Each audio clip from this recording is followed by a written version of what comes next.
Hello दोस्तों, मधुबन हिंदी में आप सभी का स्वागत है। आज हम पढ़ेंगे समास। समास क्या होते हैं? देखिए, समास दो शब्दों से मिलकर बना है। सम प्लस आस।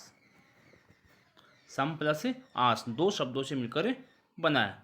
सम का अर्थ होता है पास पास, आस का अर्थ होता है बिठाना, अर्थात पास पास बिठाना। तो समास का शाब्दिक अर्थ होता है पास पास बिठाना। और इसके साथ ही समास शब्द का अर्थ, कि समास का अर्थ क्या होता है। समास का अर्थ होता है संक्षिप्त या छोटा करना।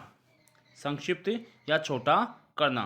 जैसे मान लो नवरत्न है, जिसे हम कहेंगे नवरत्नों का समूह है। तो नवरत्नों का समूह, तो उसको छोटा कैसे करेंगे? नवरत्न।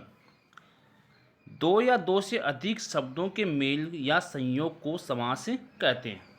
देखिए दोस्तों, या तो दो शब्द या दो से अधिक शब्द, चाहे तीन हो, चार हो, पाँच हो, छः हो, तो दो या दो से अधिक शब्दों के मेल या संयोग को समास कहते हैं। तो जब इनका मेल होता है, तो जब इनका मेल होता है यानी योग होता है, तब विभक्ति चिन्हों क्या होता है? लोप हो जाता है। तो इस मेल में विभक्ति चिन्हों का लोप हो जाता है। समास द्वारा संक्षेप में कम से कम शब्दों द्वारा बड़ी से बड़ी और पूर्ण बात कही जाती है। कम से कम शब्दों द्वारा बड़ी से बड़ी पूर्ण बात कही जाती है। कम शब्दों द्वारा बड़ी बात को हम कह सकते हैं। किसके आधार पर? समास के आधार पर। समास का उद्भव ही समान अर्थ को कम से कम शब्द में करने की प्रवृत्ति के कारण हुआ है। तो दोस्तों, समास का जो उद्भव हुआ है ही समान अर्थ को कम से कम शब्द में करने की प्रवृत्ति के कारण हुआ है।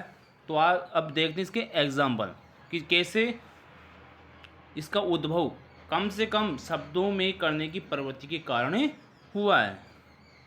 जैसे देखिए, दिन और रात। दिन और रात ये तीन शब्द, पहला शब्द, दूसरा शब्द और तीसरा शब्द। तीन शब्दों के प्रयोग के स्थान पर जब हमने इन तीनों शब्दों का प्रयोग किया, तो इसके स्थान पर हम क्या लिखेंगे? दिन रात। ये एक समस्त शब्द में किया जा सकता है। अपन जब बोलेंगे तो दिन और रात बोलेंगे, लेकिन इसके प्रयोग के स्थान पर हमने दिन रात शब्द का प्रयोग किया, तो इसको एक समस्त शब्द किया जा सकता है, अर्थात एक साथ बोला जा सकता दिन रात।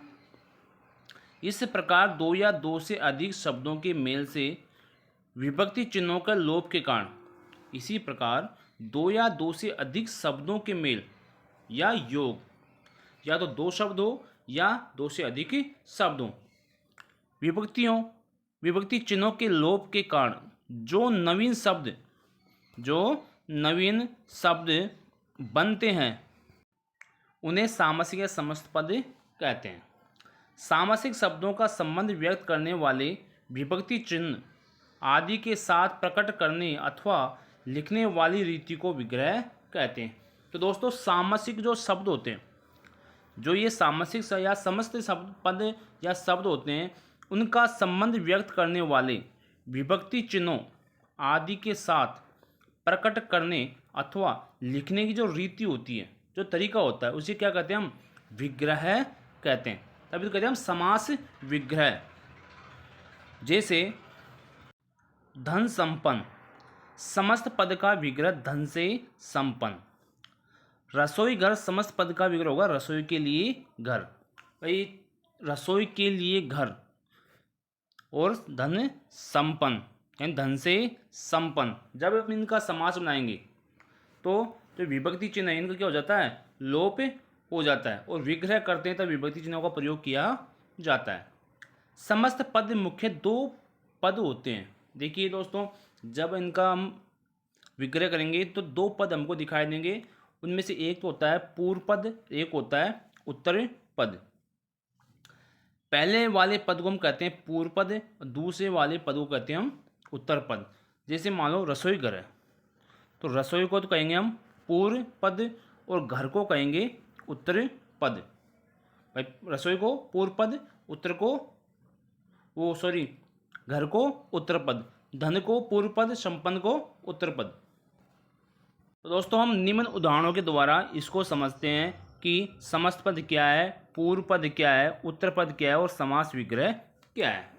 तो देखिए ये शब्द पूजा घर, तो पूर्व पद हो गया इसमें पूजा, उत्तर पद हो गया घर और इसका समास विग्रह क्या हो गया, पूजा के लिए घर। क्या हो गया, पूजा के लिए घर। माता पिता, माता पूर्व पद, पिता उत्तर पद, माता और पिता, ये हो गया इसका समास विग्रह। नवरत्न, नव रत्न, तो नव हो गया इसका पूर्व पद, रत्न हो गया इसका उत्तर पद और नौ रत्नों का समूह हो गया इसका समास विग्रह। तो दोस्तों आज हमने समास के बारे में समझा है, समास क्या होते हैं, समास के कितने पद होते हैं, पूर्व पद क्या होता है, उत्तर पद क्या होता है, समस्त पद क्या होता है, समास विग्रह कैसे किया जाता है। और इसके अगली वाली क्लास में अपन समास के भेदों को, उनकी परिभाषाओं को उदाहरण सहित अध्ययन करेंगे। क्लास आपको अच्छी लगे तो लाइक, शेयर एवं सब्सक्राइब जरूर करें। जय हिंद, जय भारत।